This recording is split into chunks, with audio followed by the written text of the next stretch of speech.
welcome to the chat room. Thanks for joining us. Nice to have your company. Today the subject is sport, so I chatted to my good friend Rampaging Roy Slaven and H.G. Nelson and said, we need you to come along and talk to sport. They said, mate, you don't need us. You've got thundering Phillip Jensen, who's a sports nut.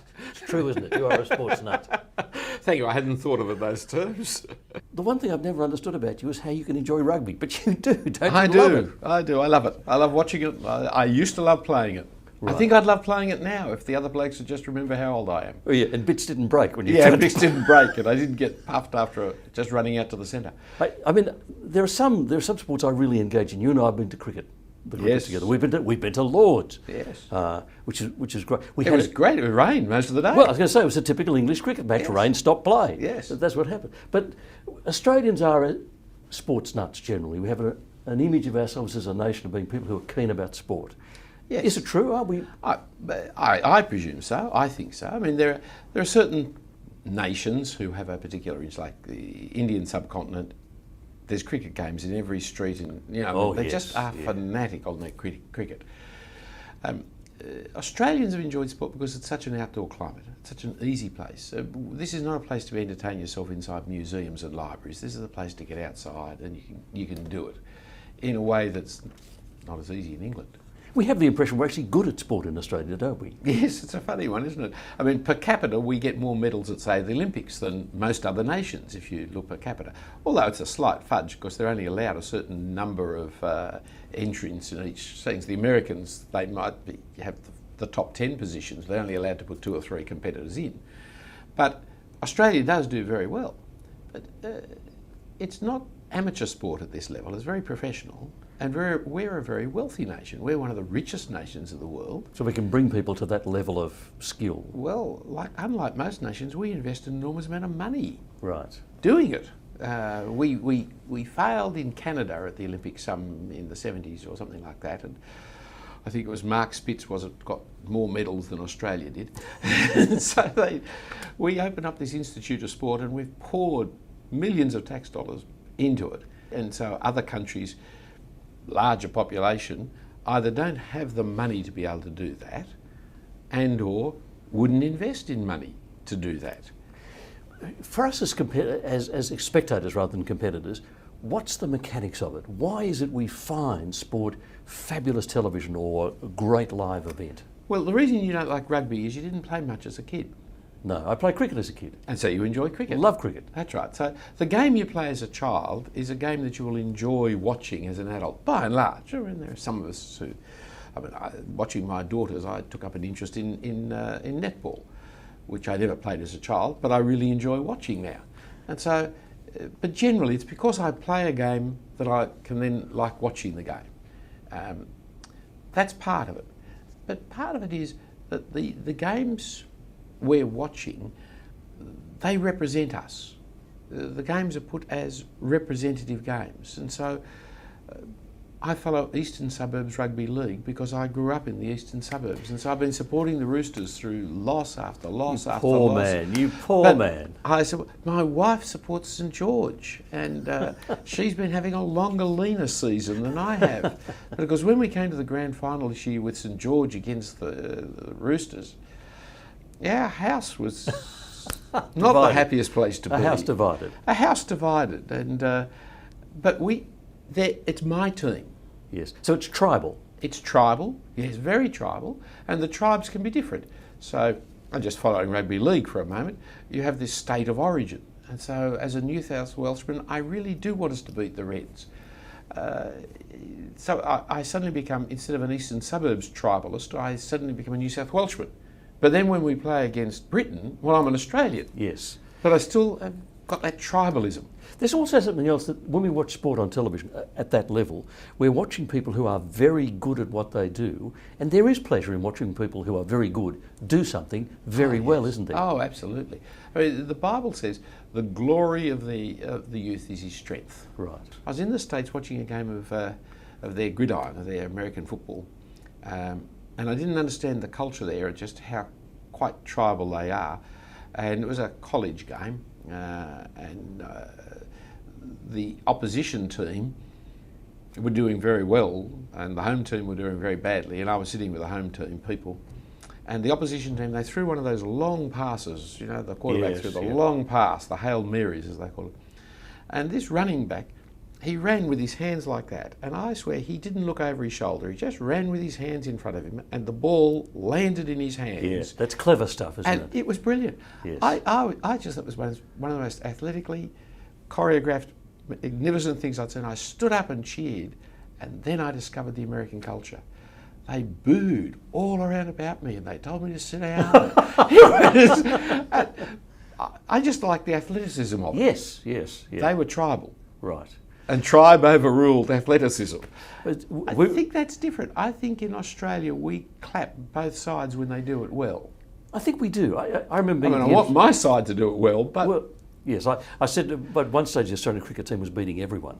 And I said to my mate David, I said, not as enjoyable when we were winning. He said, I don't care, mate. I don't care as long as we win. I don't care what happens.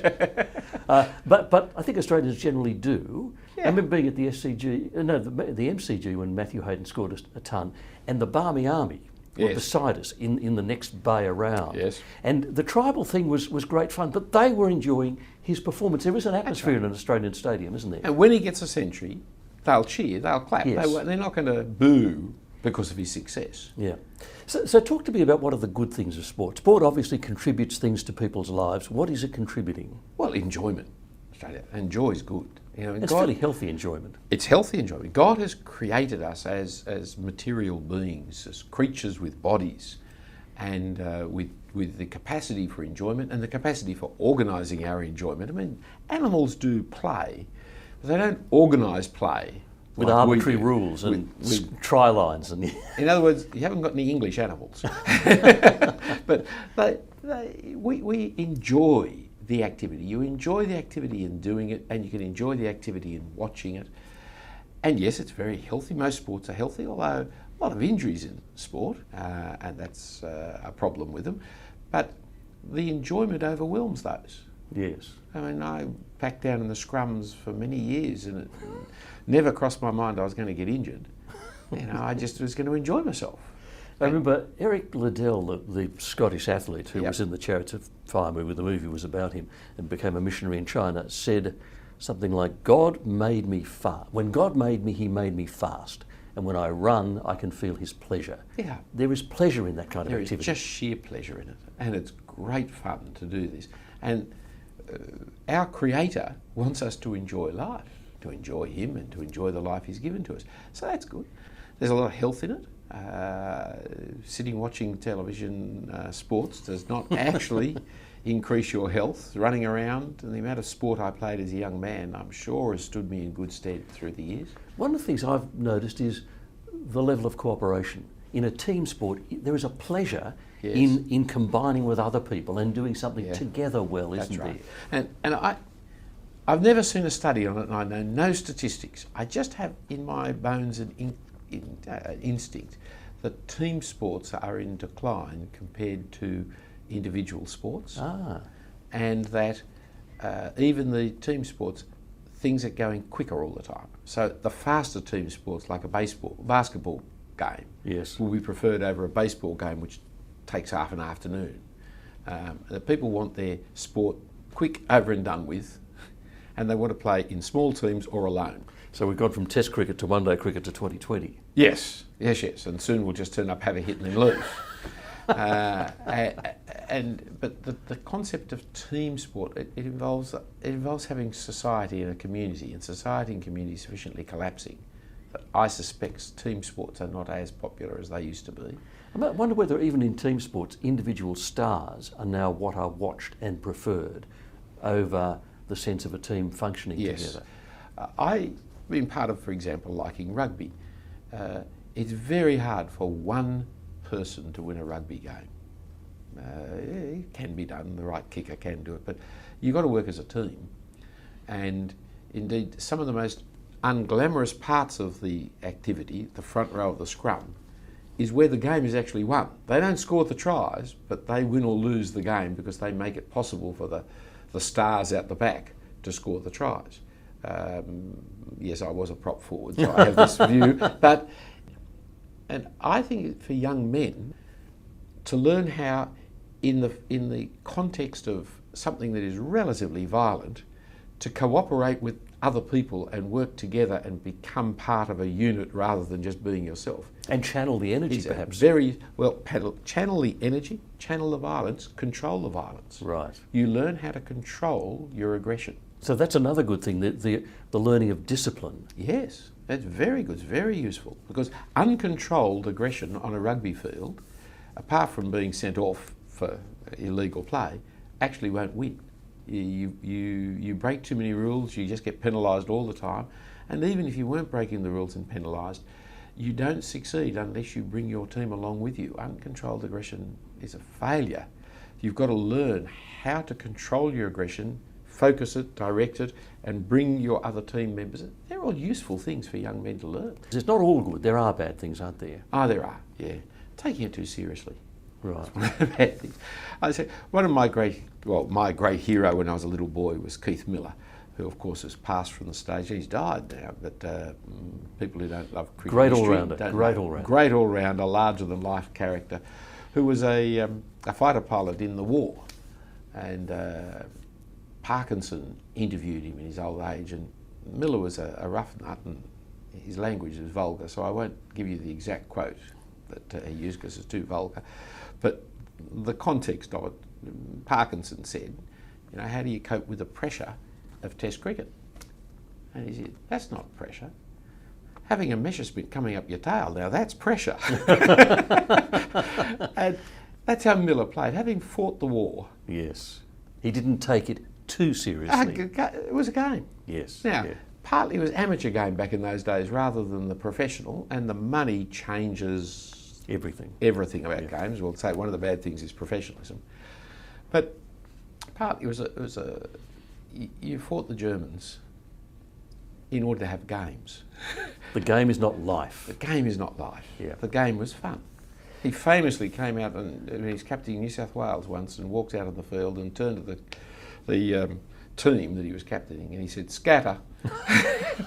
That's not field placement. No, you watch them today, they say, it takes so long just to place the field for one ball. I like scatter, that's good. Scatter was a good way of placing great. your field. The idea of sport taking over life struck me when South Sydney, the Rabbitohs, were threatened with extinction in the Sydney Rugby League, and there were court cases about it, and there were supporters, people, not players, supporters, who out in front of the court, dressed in the club colours, in tears. Yes. And the emotion was genuine and the emotion was enormous, and I kept watching them thinking, you need to get a life. If the club means this much to you, there's something wrong. You were never a Rabbitoh supporter, were you? No. But you're right. It's disproportionate, isn't it? I mean, it's a game. Yeah. Cricket fundamentally is a game to keep the children occupied on Christmas afternoon when the parents need to have a sleep. Yes. You know, they send them out in the backyard and they hit the ball over the fence and climb back over and get it and play. And it's a game. Yes. But as you move, especially into the kind of professionalism of the game, it ceases to be. Indeed, they've turned the treat into the normality. And when you turn treat into normality, you get obesity, you get affluence. So the test matches used to be rare, but now they're playing test matches all the time, right, everywhere. Yep. And so when they were rare, I used to follow it. I used to say, well, you know, you bump into someone in the street and say, have you heard the score? And you'd keep up with what was happening. But when they're playing test matches every second week, I don't care what the score is. It's just too much, yeah. But they've got to keep it like that because they've got so much money invested. Yeah, I'll come back to the money in a moment. But talking about sport becoming life, there's a lovely poem by Bruce Dorr, a great Australian poet, about someone's life. Not very long. The first line he says as a baby is "Carn the blues," and the last line he says in his deathbed is "Carn the blues." it's life revolving around supporting your team. Yeah, supporting your team. Yeah. Now you mentioned money, commercialisation, and the amount of money involved in sport. No, enormous. I mean, it's phenomenal sums of money, isn't it? Yeah. Now why media-driven is one of the big factors in it. Most sport is good, clean television, but it is. What is it? It's conflict. Well, every good storyline needs conflict. and the very nature of all sport is conflict. Orchestrated drama. And orchestrated drama, with unscripted drama, because not even the television know who's going to win. Yes. So there's a possibility that anything could happen. Yes. Well, that's good television. That's interesting television. You know, no one knows what's going to happen, and yet there's real conflict. There's enormous emotions put out. In fact, the emotion, how do you feel, is the question they ask as soon as people come off the field. And so it makes for good, wholesome, clean, fun, dramatic television. Most people in Australia, anyway, have a commitment to sport from their childhood or whenever their family, and actually have that sense of, this is my representative playing for me, this is my team, and so I'm engaged in it. That means it's easy to draw a big audience on a sporting fixture, some more than others, but hey, I've even sat and watched billiards, you know? Well, not billiards, but snooker. Yes. Well, it's good television. Snooker is fascinating television. It's fascinating television. Yes. You know, I mean, I was never any good at snooker, but I can watch that and it's really interesting. You've got to whisper if you're the commentator, haven't you? You know, this shot is worth $500,000. And the amount it's worth makes a difference. It winds up the drama, doesn't it? Now you add to that gambling. Right. And then instead of just being tribally, emotionally represented, I'm actually playing the game. I'm in the game. I've got my $5, $10, $100, $1,000 on that team winning. And so I'm not actually now watching a game, I'm part of the game. Right. And gambling is highly associated with it. I've noticed now, because of our increased gambling, that as the game is being played, they're putting the odds up. Yes. On the screen Yes. of the television. And that may have been with racing previously. But it's now with every major sport, isn't it? Now, the dogs, which when I went to the Easter show I used to find fascinating, the only time I watched dogs, but the dogs, there's no crowd there anymore. No one goes to the dogs. Because the whole essence racing, the greyhound racing, yes, because the whole essence of it was the gambling. Right. And now that you can get gambling on the television and on the screens, etc., well, why would you go and watch the dogs running around a paddock? It's just of no interest in itself. And so apparently, my friends who live next door to the dog track say there are the handlers and there are the callers and there are the officials, and the place is empty apart from the dogs. But people are watching it around the country because they've got money. There's still money tied up in what's going on. And with all codes of football, with cricket and all of these things, there are now so many online betting agencies that make it so easy for you to bet wherever you are. Yes, anytime, all the time. And over really silly things like who's going to get the first point, who's going to kick the first goal, you know, who will bowl the first no ball. Well, whether there'll be a no ball on the first ball in the third over. Yes, and of course once you have this much money involved and gambling involved, corruption. Now, they've corrupted some of the sports because they've made rules, I think, to fit in with the television programming. They love certain sports like American football because you keep having those little committee meetings which enables you to have television ads coming on at the same time. I still think the 8-ball over is a better way of playing cricket than the 6-ball over, but there's fewer ads on an 8-ball over than there is in a 6-ball over. Right. There's all kinds of changing the game to make it more acceptable to the gambling media. So it corrupts the game. It corrupts the game in terms of communal participation, like the Cleveland Browns, which Cleveland has nothing going for it except an orchestra and the Browns. I mean, Cleveland's called a mistake by the lake. It's a dreadful city, poor people in Cleveland. If you're watching this in Cleveland, I love you. We've got to love you. He said a mistake by the lake, not me. I'm just quoting them. They told me it was. But I asked them why they didn't leave it. They had the Browns. But then a rich man, I think in Boston, bought the Browns and took it to Boston. Right. So here I am now living in Cleveland supporting a team that actually plays for someone in Boston. Yes. Well, and Australia, the Australian Rugby Union coach is an All Black. Yes. And Australian cricketers coach Pakistan and India. And I think, well, in what sense am I now supporting this team when this nation can't even come up with its own coach? And if I support an English soccer team, they're multilingual. I mean, they come from all over Europe. And what would happen if all the Samoans played for Samoa? They'd win a lot of games. Well, Australia and New Zealand a bit, because the Samoans haven't got enough money to pay them Right. properly. So the poor Samoan team at the World Cup will do poorly because they're beaten up by the Kiwi, the All Blacks and the Australians, full of Samoans. Now, the sense of money corrupts, it destroys the game. But when you get into the gambling and then people start fixing games, it inevitably happens. There are good things about sport, there are bad things about sport. How do we as Christians react to sport? Well, number one is enjoy it. Right. You know, God given us this good earth and take part in it. In as much as community sport, be involved. That's one of the ways in which you meet people in your society. Right. You know, down the local football club, that's where you spend time with people, enjoying it. It's a good way of connecting with people. It's a great way of connecting with people. And if you're not, you know, if you know about sport, politics and gardening, you can talk to anybody in Australia. You know, that's about the limit of our range of conversations. And so sport's a wonderful thing, and it's an enjoyable thing, and it's a community building thing, and it's good to be involved with it. It's healthy and all those. That's the first thing.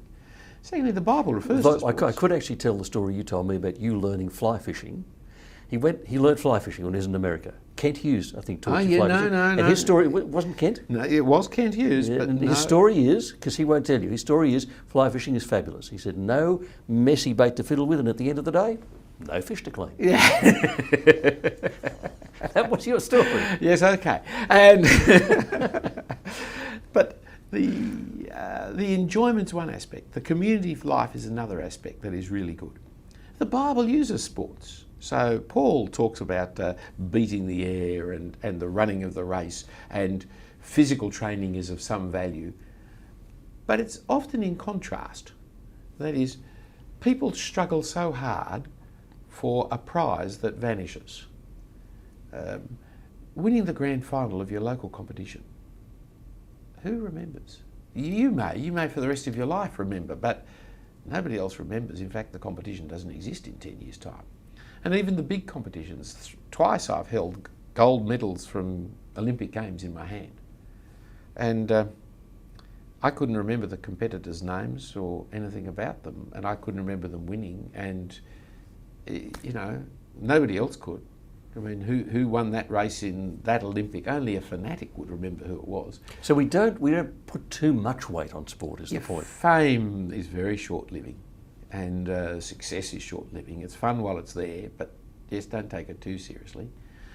It's also, and coming back to one of the bad things about sport, it's something governments use to manipulate people. It's a way of creating that jingoistic nationalism. Bread and games is a very old way of tyrants. Adolf Hitler used sport. In fact, he created that Olympic run so as to glorify the nation state and so on.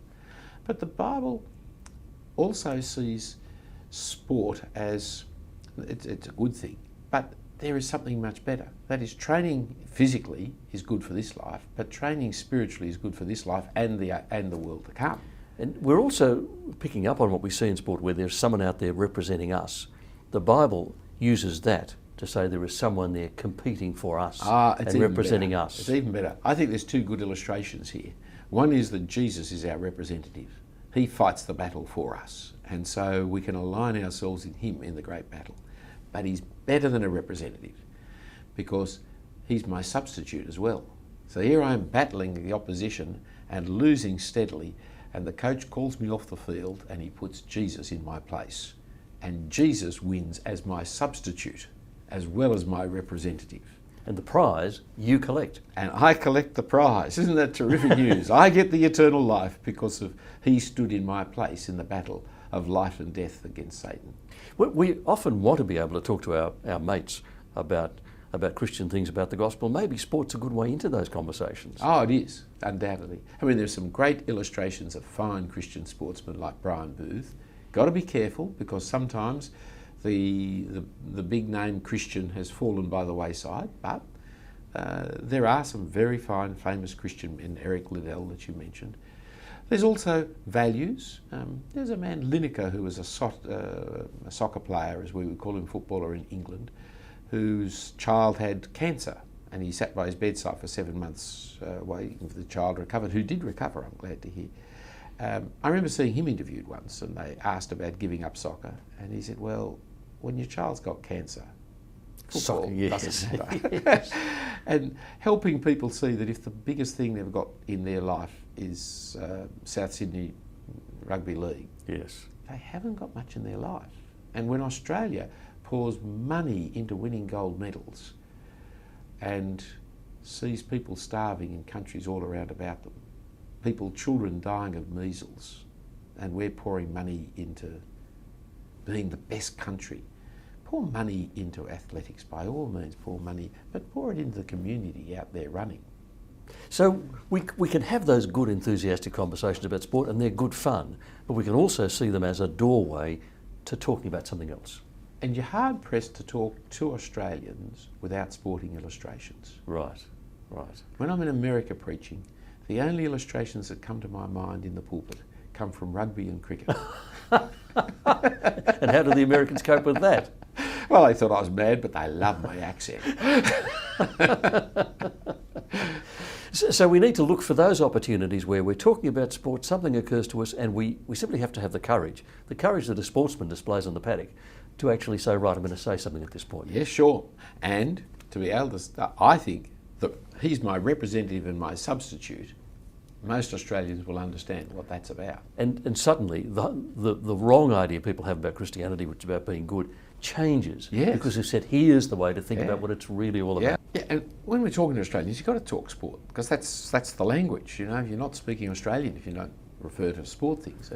And we have this terrific, I think, way of explaining the gospel. That is, it's the substitute and the representative is the Lord Jesus Christ. And that changes the paradigm of what people think Christianity is about. It's not about morality and being good and bad. It's about being in a game against the opposition, and you can't win, but your substitute comes on and wins for you because he is your representative, and you cheer for him and his victory, and you win the prize. You get the great giving out of the gold medals at the end. You go up because you were on the team in him. As Bill Laurie would say, it's all happening here. Well, it's all happening there in the gospel story if we can just get it across to people. Yeah. So if you'd like to hear Phillip talking about, not necessarily about sport, but actually about the Bible, come along to St Andrew's Cathedral in Sydney anytime. Any Sunday, we would love to see you here. Phillip, thank you for chatting to us today. Pleasure. And thank you for your company on The Chat Room.